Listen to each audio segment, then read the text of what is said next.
Bonjour à tous, nous sommes à 40 minutes du mercredi 25 janvier 2023. On va étudier le contexte graphique des marchés financiers avec les figures chartistes du moment, figures que vous pouvez étudier gratuitement dans nos deux formations gratuites, la formation débutant et la formation confirmée sur notre site internet intrade.com. Sur le LTC-USD, on avait cassé ponctuellement le biseau d'élargissement ascendant à la hausse. On a formé ensuite une pause en drapeau avant de ressortir par le haut, mais regardez, on a eu du mal à franchir ce plus haut qui est le plus haut d'après cassure, dernier plus haut d'après cassure du biseau d'élargissement ascendant, et on a eu du mal à franchir ce niveau qui est aussi le plus haut du drapeau. On a aussi ce plus haut qui correspond au dernier plus haut d'après cassure du drapeau. Celui-ci a aussi eu du mal à être franchi durablement, ce qui montre une fébrilité notoire pour la hausse en défaveur de la continuation de la hausse, en tout cas ponctuellement au moins. Si on devait par contre par la suite revenir casser à la baisse ce biseau d'élargissement ascendant,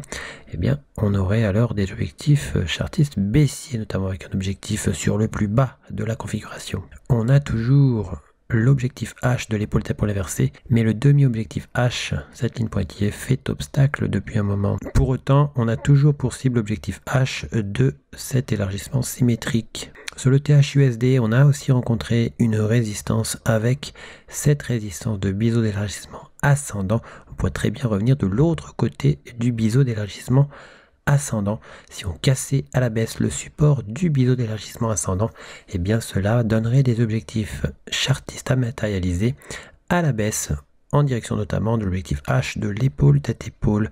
Si on devait franchir la résistance de ce biseau d'élargissement ascendant, eh bien ce serait peut-être pour venir repréciser la ligne du coup de l'ancienne épaule tête-épaule, qui est un niveau qui fait obstacle. On pourrait très bien sortir pour re-rentrer dans le biseau d'élargissement ascendant avant de venir casser dans l'autre sens, mais on peut aussi tout à fait casser à la hausse le biseau d'élargissement ascendant et poursuivre la progression haussière, à l'image notamment de cette tasse avec anse qui donnerait lors d'une cassure des objectifs chartistes haussiers. On s'aperçoit que la cassure du canal parallèle a rencontré un obstacle avec ce plus haut qui est bien matérialisé avec un double top ici et là, montrant au moins ponctuellement des signes de fébrilité concernant la hausse. On a donc un niveau remarquable, la ligne du coup de la tasse avec anse, qui pourrait être franchie au moins ponctuellement avant de voir un retour à la baisse si le triangle symétrique devait résister, puisque son niveau d'invalidation se trouve ici, ou alors une accélération pour venir invalider totalement le triangle symétrique. Sur le BTC-USD, on a toujours des objectifs chartistes avec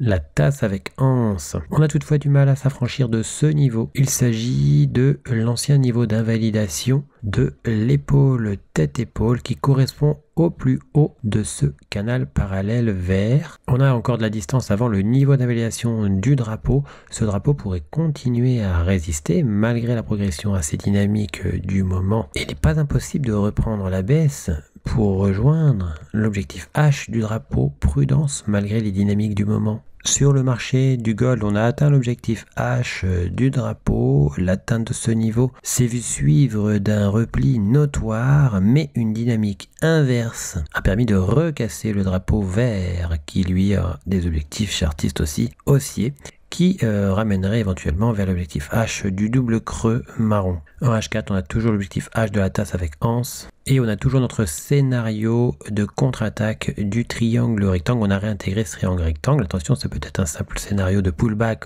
sur et aux alentours du support du triangle rectangle pour reprendre la tendance baissière vers les objectifs chartistes du triangle rectangle. Mais on a un scénario de rectangle aussi, avec un poinçon ici, un autre poinçon ici, une horizontale avec une incursion, une horizontale au-dessus, donc un plat qui serait donc le plat du rectangle potentiellement s'il était cassé à la hausse. On imagine donc progressivement un retour sur ce plat. Sur le marché du silver, on s'aperçoit qu'on n'a pas réussi à franchir durablement ce niveau qui était le plus bas d'après cassure du canal parallèle bleu.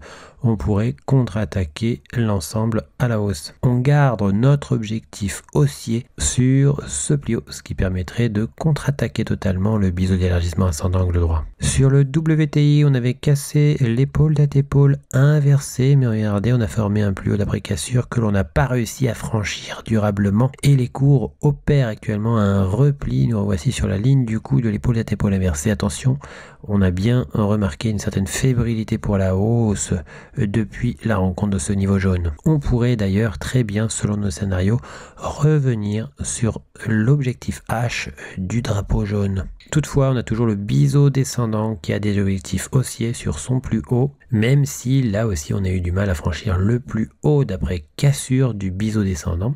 Cassure plus haut formé, on a eu du mal à le franchir déjà à plusieurs reprises avec des replis à chaque fois. Sur le CAC 40, on poursuit la progression et le rebond depuis l'objectif H du drapeau. On a toujours l'objectif H de la tasse avec anse. On pourrait être aspiré vers cet objectif H. Attention tout de même, il est possible de venir faire un pullback sur la ligne du coup du double creux. Sur le marché du DAX en H1, on avait cassé très ponctuellement le drapeau, on pourrait le recasser à l'hausse. Attention toutefois, on a fait un double bottom sur un niveau donc remarquable, pas possible de revenir explorer la localité avant le rebond. On a toujours l'objectif du biseau descendant tout en haut. Sur le marché du FTSE, on avait cassé le petit drapeau à la hausse et regardez, on a fait un repli non loin du niveau d'invalidation. Prudent sur le marché du FTSE, même si les objectifs chartistes de ce drapeau sont toujours d'actualité puisqu'il n'est pas invalidé. Sur l'US 30, on s'attend à un éventuel repli pour revenir sur le support du biseau d'élargissement ascendant. Pourquoi pas d'ailleurs le recasser par la suite.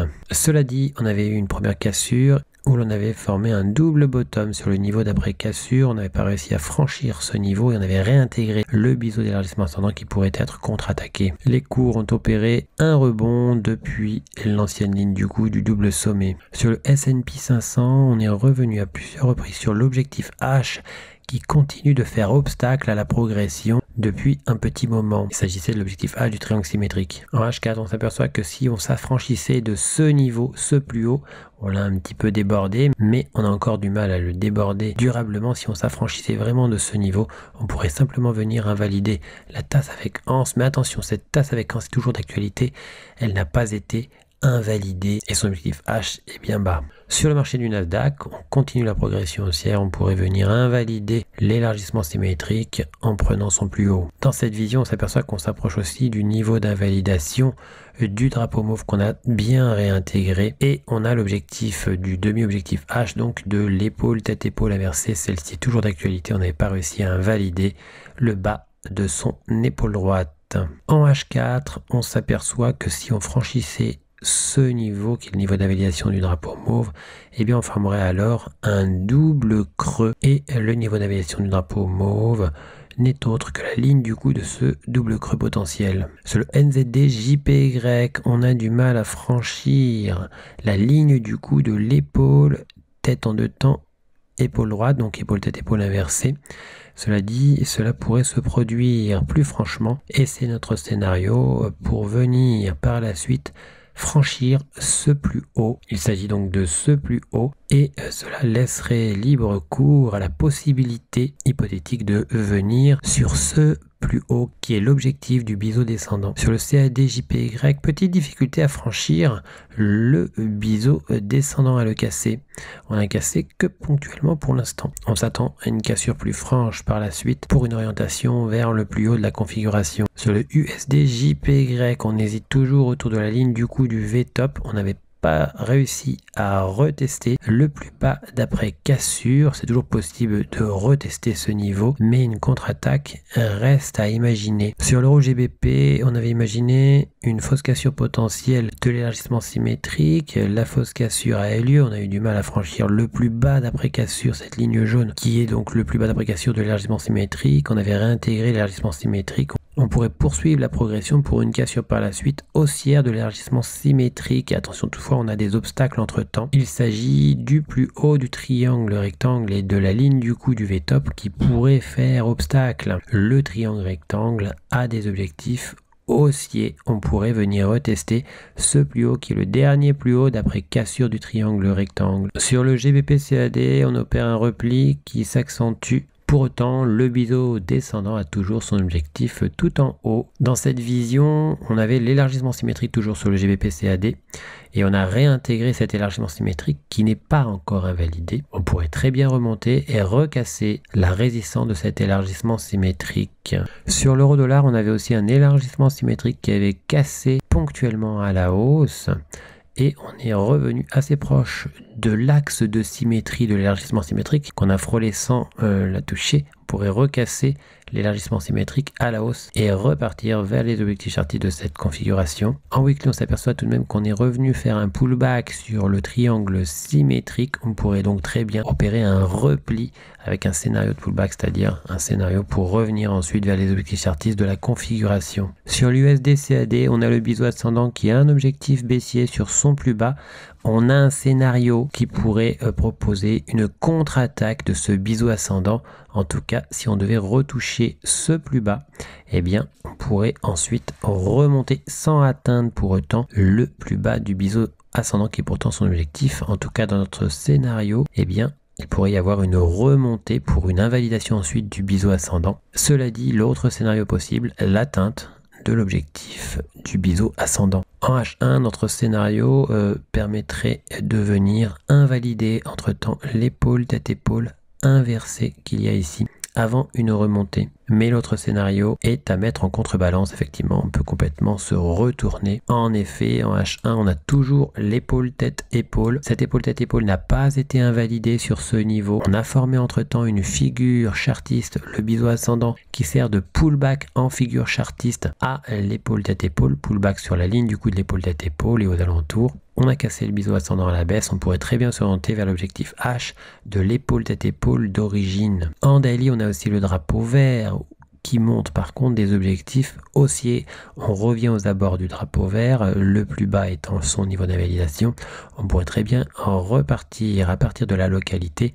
Il s'agit d'ailleurs du plus haut du triangle symétrique, une zone sur laquelle il peut y avoir un rebond. Sur le AUDJPY, on a eu du mal à franchir ce plus haut, ce fil de bougie avait permis de casser le triangle rectangle et ce niveau résiste pour le moment, laissant à penser qu'il pourrait y avoir une rebaisse pour contre-attaquer le triangle rectangle. Pour autant, notre scénario reste le triangle rectangle mauve qui pourrait contre-attaquer les objectifs de l'épaule tête-épaule. Sur le AUD-USD, on avait l'épaule tête-épaule, on a fait son objectif H. Et l'épaule tête-épaule inversée donc a un objectif tout en haut, c'est l'objectif max de retracer toute la tendance qu'il y avait avant sa formation. Objectif donc ce plus haut, mais attention aux abords de ce plus haut, il pourrait y avoir un repli, on pourrait par exemple former une épaule, tête, épaule inversée. Sur l'euro CHF, on a refait l'objectif H de l'élargissement ascendant angle droit. On ne s'en arrêtera pas là puisqu'on a toujours l'idée de revenir faire l'objectif H du triangle rectangle. Une deuxième vague en quelque sorte. Sur l'euro JPY, on s'attend potentiellement à une cassure de la ligne du coup potentiel de l'épaule tête-épaule inversée, ce qui permettrait potentiellement de contre-attaquer la cassure du canal parallèle vert qui a rencontré une difficulté sur son chemin, ce niveau, puisqu'on a formé un double bottom dessus. On a aussi potentiellement la ligne marron qui pourrait être recassée. Il s'agit de la ligne du coup de la tasse avec anse qui est toujours d'actualité. On n'a pas réussi à invalider son niveau d'invalidation. Sur le GBP-NZD, on s'attend toujours à un retour sur l'objectif H du triangle symétrique et sur l'objectif H de l'épaule tête-épaule inversée. Sur l'euro AUD, on semble vouloir repréciser la ligne de résistance du drapeau pour potentiellement prendre appui dessus et opérer une réorientation pour une deuxième vague sur l'objectif H du drapeau. On a aussi dans la même localité le demi-objectif H du double creux. Sur le GBP-JPY, on a une épaule tête-épaule inversée qui avait cassé à la baisse. On a réintégré le dessous de sa ligne du coup. La tête est en deux temps mais la configuration est validée. Et on a des objectifs chartistes haussiers. En daily, on se rappelle que l'on a un scénario qui consisterait à revenir sur la ligne du coup du double bottom, à casser cette ligne du coup et à rejoindre la ligne mauve qui n'est autre que le plus haut du triangle rectangle. Pour recevoir gratuitement les nouvelles figures chartistes en notification, vous allez sur le site internet, vous cliquez sur Analyse VIP. Une fois que vous êtes sur Analyse VIP, vous cliquez sur S'abonner et puis vous n'aurez plus qu'à vous inscrire. Ici, vous mettez un mail, un mot de passe, vous indiquez que vous n'êtes pas un robot et vous mettez s'inscrire. Vous serez alors abonné, vous recevrez toutes les notifications des nouvelles figures trouvées, que ce soit les figures chartistes ou les figures harmoniques. Figures que vous pouvez étudier gratuitement dans nos 2 formations gratuites, le niveau débutant et le niveau confirmé. On a encore 3 autres niveaux qui eux sont payants. En cliquant sur figures chartistes, vous arrivez sur la liste des figures chartistes du moment que l'on a posté. Vous retrouvez aussi les vidéos concernant les analyses chartistes du moment. N'hésitez pas à venir aussi nous découvrir sur notre blog, tout en haut ici, blog. Vous y trouverez nos derniers posts, les défis Art Trade, ainsi que toutes les nouvelles Art Trade. À bientôt sur notre site arttrade.com.